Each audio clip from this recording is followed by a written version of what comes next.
Well, hello you wonderful humans, and welcome back to Elden Ring. In today's video, we're going to be going over how to get some of the best items you can get early in the game to give yourself a nice little boost, or really a big old boost.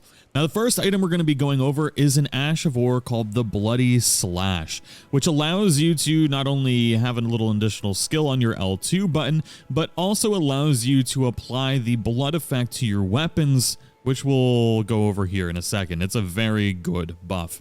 Now, the area that we're going to be going to is down here at Fort Hythe West. And if you're starting from the game from the first step, you can go along this road and kind of go down through here. Then you can take the road all the way around. Now, there's going to be a lot of bears around this tree, so I recommend maybe not fighting them. I don't know. I haven't fought them, but bears kill me in every game I've ever played, so... there is a lost site of grace right here, and then we're going to be going up to this fort. Now, there's a couple things that we want to get at this fort, so we need to fight our way through some of these enemies. Now, there is a giant crossbow at the top of this keep, so I recommend maybe just running past most of them. But you'll notice once you get to the top that there is this tree here, and this tree is going to have one of those sacred seeds that you need to upgrade the amount of flasks. Oh my god! Just watch out for all the dudes here. Now, these sacred seeds, depending on how many you have already, one will upgrade your flasks all the way up to, well, one at a time will upgrade it up to 6. Once you have 2, then you can upgrade it up to 7. So getting your flask upgrades are pretty nice. Now, if you just ran in here like I did, you don't have to fight all of the enemies here. It's not really necessary. I'm just waiting for this big guy to get lured down, and I should be able to run past all of these without too much of an issue, because we want to get up to the top of the keep. And I think, I've never tried this, but I think we can just run through and get to the top of the keep without really having to fight much of anything, which is kind of my goal here, because the item that we want, that Ash of War, is actually around the top of this keep, so going to avoid all of these people as much as possible. And there is the guy that we need to fight. He is more difficult than your average bro, so just keep that in mind. Oh, I don't know why I am struggling so much. There we go. So that's the Art of War that he has. Don't let that blood effect build up, because it does suck. And take him down with that, and boom, we've got the Ash of War, the Bloody Slash. Now, this thing is awesome. We're going to go over why it's awesome here in a second. Now, at the top of the tower that's next to where you just fought that guy is a Dectus Medallion left. I don't exactly know what it's for, but I figured I'd point it out so you don't have to come back here in the future if you ever find the right one. From there, you can just travel back to the Site of Grace here, and we're going to go into our Ashes of War. Now, if you pick a slash weapon, you can assign the new Bloody Slash to it. And really what we want to add here is the affinity for blood. Causes blood loss buildup. Now, this blood loss buildup is pretty awesome. You can't see it build up on your target, but you can definitely see it when it happens, because they will explode in blood and you'll do a substantial amount of damage. This can really come in clutch with any type of boss, or really anything you're fighting in the game.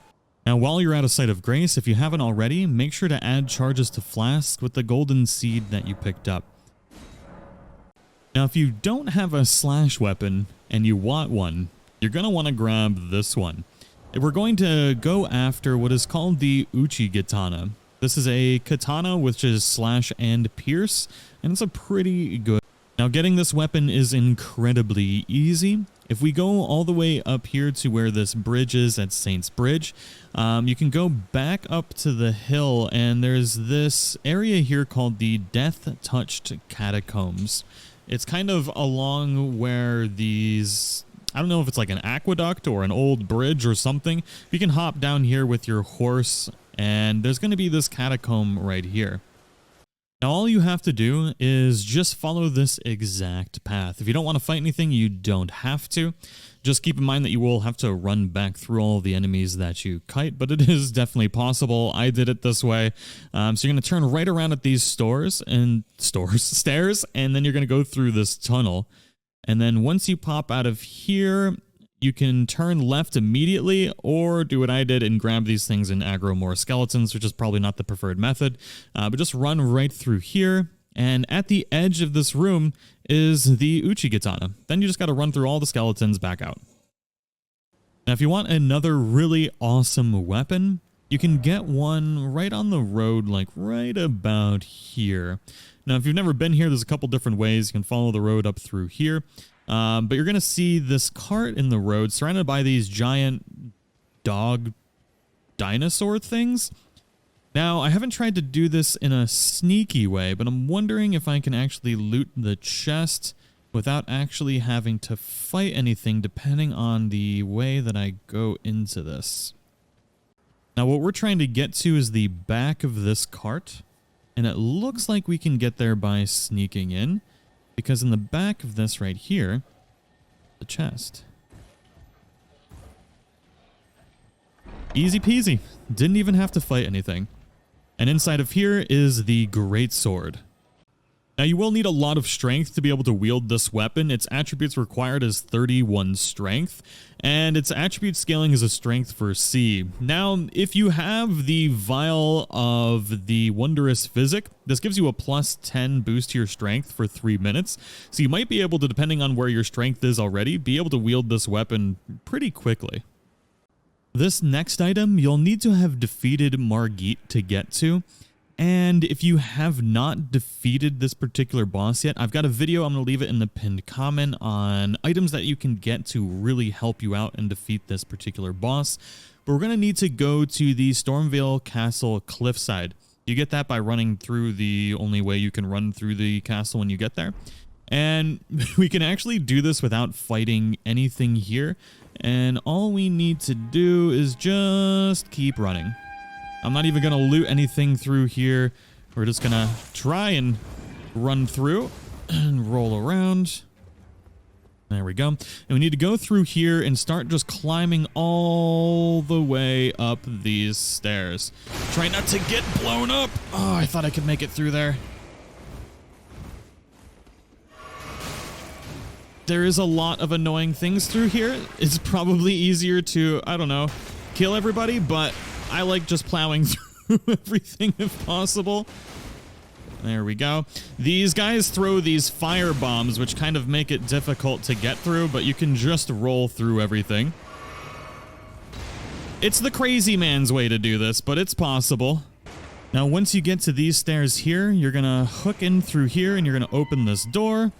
You're going to roll in through here, and you have a little fight. Now, this guy's not too bad. He's not a full-blown boss. He's like the miniest of mini-bosses. And if you've already gotten the Bloody Slash, it's going to really help you out with that. But inside of here is a chest. And inside of this chest is the talisman that we're looking for. The Curved Sword Talisman.